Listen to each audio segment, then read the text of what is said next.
हाँ, द्वंद्व क्या होती है? भगवान भगवत गीता में कहे,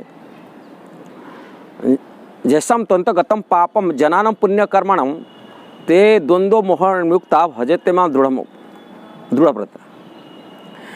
वो व्यक्ति दृढ़व्रत में भगवान श्री कृष्ण की भजन कर लेता है, द्वंद्व मोह से मुक्त हो जाता है।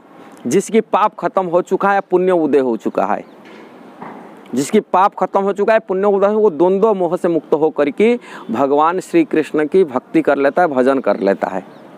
यहाँ हम प्रश्न था द्वंद्व क्या होता है? द्वंद्व की प्रश्न होता है संसार में जो उलझन होता है, सुख दुख, हानि लाभ, मान अपमान, दारिद्र्य धनी दारिद्र्य, ये संसार की सब द्वंद्व पैदा करता है। कभी सम्मान मिलता है, कभी सम्मान नहीं मिलता है, कभी सुख मिलता है, कभी दुख मिलता है। ये सब द्वंद्वातीत परिस्थिति, दोनों मिलता है, मान अपमान, राग द्वेष, ये सब द्वंद्व परिस्थितियों। इससे मुक्त हो करके भगवान की भजन वही कर पाता है जिनकी पाप खत्म हो गया, जिनकी पुण्य उदय हो गया।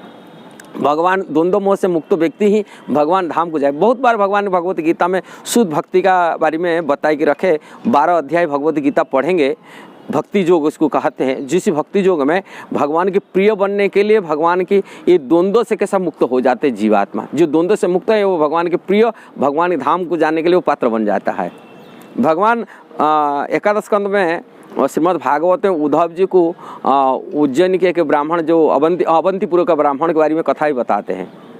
वो ब्राह्मण कैसा मुक्त था और कैसा द्वंद्व से मुक्त था। उन्होंने भगवान श्री कृष्ण के भजन के लिए मौन व्रत धारण कर लिए, हमेशा कृष्ण की भक्ति में, कृष्ण की स्मरण में, कृष्ण के नाम में लीन रहते थे। मौन तो संसार में कोई अच्छे बुरे से कोई लिप्त नहीं होता है। उसमें संसार लोग उनको गाली मार रहे हैं, तरह तरह की अपशब्द बोल रहे हैं, उनके ऊपर पत्थर फेंक रहे हैं, उनकी भीख मांगा हुआ समन को उन्होंने सन्यासी व्रत धारण किया ऐसा ही विरक्त रहने के लिए। क्योंकि लोग उनको बहुत सारे तरह, किंतु वो विचलित नहीं रहे किसी भी परिस्थिति में।